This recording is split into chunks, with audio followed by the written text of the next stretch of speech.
where we give 20% of the Doge savings to American citizens and 20% goes to paying down debt, because the numbers are incredible. I know a bribe when I see one, just like he did back in 2020 with the stimulus checks. So this situation right here on top of the stimulus checks back in 2020 is what you call conditioning. And you may be asking, conditioning for what? Well, they are conditioning the population for their ultimate goal of implementing universal basic income. Now, I do not want you ill-informed brothers and sisters, but please understand how manipulators work, because manipulators might condition someone in forming a relationship with them by using flattery, intimacy, or sympathy so that they get what they want in the future. Misusing authority, they may use hierarchies or power structures to undermine the position of those they want to control. Now, you may be asking, how is this manipulation? How is this conditioning? Well, just like the stimulus checks, this situation right here is where the government acts like the good guys, giving you free money. And that is because in the future, they desire everybody to be on a universal basic income. As we have already seen, the false prophet himself has prophesied of this future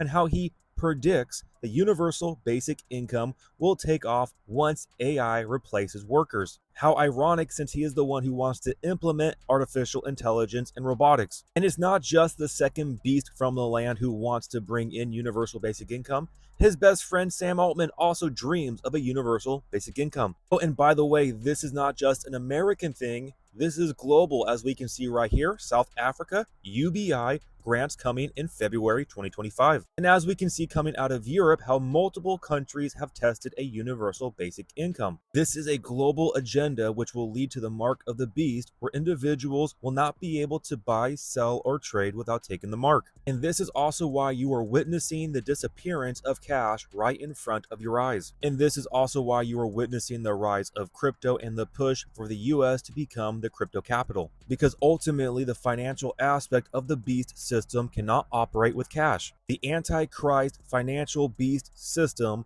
will need to use some form of blockchain technology, because through blockchain technology, the Antichrist will be able to control what somebody buys, sells, or trades. And this is also why you are witnessing the push for tokenized stocks and bonds. Straight from the WEF, how tokenization is transforming global finance and investment. And ultimately, this financial system will be tied and connected to artificial intelligence, which in my opinion will be the image of the beast that the false prophet breathes life into. And through the false dichotomy, the left-right paradigm is how they are conditioning and manipulating the masses to cheer on this future. Like I've hammered on before, it is the problem, reaction, solution. These spiritual principalities that we war against are master manipulators, and they know what they're doing. And through this Hegelian dialectic problem, reaction, solution is how they are going to usher in the Novus Ordo Seclorum,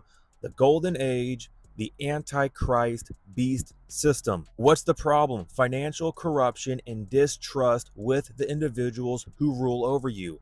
What's the reaction? People are fed up with this corruption and the individuals who rule over you.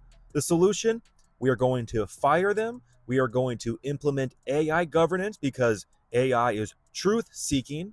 And then we will also implement a financial system that you can no longer allow corruption to be had, because everything will be tracked and traced. Doesn't that sound lovely? So even though they are going to sell this as a way to fight corruption within the government, it will ultimately trickle down to you, where there will be complete transparency and no privacy for anybody. And we know this is the ultimate end goal, because they tell you. They are open with what their agenda is. But besides that, the foundation is the Bible, God's word, and prophecy shows us that the mark of the beast will control individuals and their financial capabilities, that they will not be able to buy, sell, or trade without taking the mark. And of course, the same guy who is creating artificial intelligence and robotics to take all the jobs is the same guy who is predicting universal basic income that will be required in the future, who just so happens to be the same guy who wants to put a chip in your brain and connect your mind to artificial intelligence. The merge scenario with AI is the one that seems like probably the best. If you can't Beat it, join it. Now, this guy right here who wants to merge your mind with artificial intelligence is also the same guy who said this. The artificial intelligence, we are summoning the demon. You know those stories where there's the guy with the pentagram and the holy water, and he's like, yeah, you sure you can control the demon? Doesn't work. You seriously can't make this up. And yet, with this information clearly available to all to see, the majority of the church and pastors are completely silent on this matter. And actually, not just silent, they are cheering these individuals on, literally supporting and cheering on the individuals who are ushering in the beast system. But it's because they are either compromised or they have been manipulated by manipulators to think these individuals actually care about true biblical Christianity. Now, for those who think this right here is awesome, how he established the White House Faith Office, here's my question to you guys. Faith in what? I can tell you right now that it's not faith in true biblical Christianity, because if it were, he would not have implemented this woman right here as the head.